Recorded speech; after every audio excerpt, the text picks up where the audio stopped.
This is News West 9 at 10. Thank you for joining us here tonight at 10. The polls are closed, and we've been busy following both Midland and Ector County's major bonds on voters' ballots. Well, we're going to start in Midland, where a $100 million road bond to repair our roads and overhaul underground infrastructure is on the ballot. Now, two props had to pass. Prop A was $74 million to repair roads. That passed with 57% of the vote. And Prop B was nearly $26 million to fix and update underground utilities. That also passed with 60% of the votes. Now, News West 9's Jelena Okazaki has been in Midland all day and joins us live with more on tonight's vote. Jelena? Well, it's a victory for Midland City Councilman J. Ross Lacey, and for those people who hate driving on bumpy roads and hitting potholes. Well, I spoke to Councilman Lacey about those results tonight. He said he's very excited, and now it's time for the city to move forward. For Midland, I voted yes. I voted yes. Voters saying yes to the $100 million road bond, a 5-year plan to not only fix the city's roads, but the utilities underneath. One thing we didn't want to happen is go put a brand new road down and have to come back 6 months later and cut into that road because we had a leak underground. And so we wanted to be proactive instead of reactive. And so by addressing the utilities portion in this bond, we are doing everything we can and making sure that we're going to get the maximum life out of these roads. And with the city's population growth and the deteriorating roads, Midland City Councilman J. Ross Lacey says it's an exciting time for the tall city. It's a great sigh of relief for the city of Midland. You know, as Midland's finally getting its swagger back. We're finally moving forward, it's taking a step forward instead of taking 2 steps backwards. This is a win for Midland, but it wouldn't have been possible without the team effort. I have to give a big thanks out to Brent Hilliard. Without him, we wouldn't be where we are today. Since the road bond passed, in 2 weeks on November 21st, the City Council will begin the first step to issue the first $25 million in debt. Then they'll issue the requests for the first 4 projects. Just thank you, voters. Thank you, Midland, Texas. Thank you. That's all we can continue to say is finally thank you for believing in the City of Midland and the City Council. We're ready to go to work and show you that that everything's going to get done the way we said. Well, Councilman Lacey says he's going to get a jump start on the project tomorrow, and he's going to meet with city staff to discuss more on the bond. And in the words of Councilman Lacey, now Midland will get its swagger back. Reporting in Midland, Jelena Okazaki, News West 9.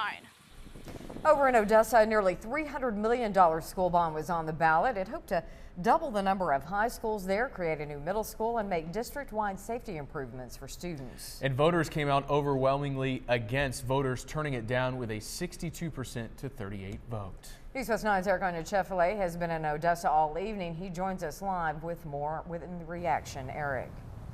Good evening, Crystal and Trevor. I'm outside the Ector County ISD admin building where school officials had high hopes for the bond in TRE, but as you said, voters said no. I spoke to Superintendent Tom Crow about the results, and here's some of what he had to say.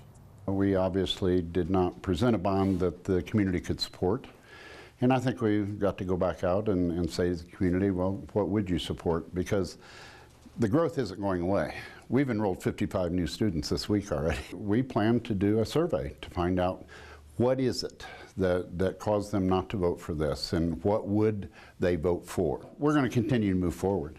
We've got great kids here, we've got great teachers here, we've got great parents here, we've got great community support, and so it's up to us to figure out what it is that they will support in moving forward, because we've got great community support here. We've just got to find the key to putting a package together for them. The district was looking for a $291 million bond. Now that was going to go towards overcrowding issues and renovations to buildings in the district, and the TRE would have been the first time in almost 10 years that taxes would have been raised, but it's back to the drawing board for the district. And as you heard Superintendent Tom Crow talking about the survey, that's going to be going out next week to see what residents thought went wrong tonight and what they would like to see done in the future. For now, live in Odessa, Eric Chefele, News West 9. Thanks, Eric. Well, Ector County will not be getting any sales tax money. In fact, voters shot down the Ector County Assistance District proposition. The vote was 64% against to 36% for. The county relies on property taxes for funding. They don't get any sales tax. Only the hospital district collects it. They were hoping to get a percentage of the sales tax to provide better county resources and lower property taxes. They say they are underfunded and hope to use the cash for everything from fixing roads and funding libraries to providing more law enforcement services. And here is a look at some of the other races across the Permian Basin. Voters passed a $4 million school bond at Coahoma. It will be used to improve and renovate schools there. The Grady School District will also get some upgrades. People there passed a $35 million school bond. But in Andrews, voters turned down a hospital district proposition worth more than $7 million. It was for hospital improvements and a memory care unit. For a look at all of these races and numbers and other races across West Texas, just go to our website at newswest9.com. Well, if you saw Eric and Jolena standing outside during those live shots, you've noticed the cold was already moving through. They were bundled up pretty good. I think they were shivering just a little little bit. Yes, it is getting colder. We might actually see some rain tomorrow and even colder temperatures. Rachel, what are we looking at?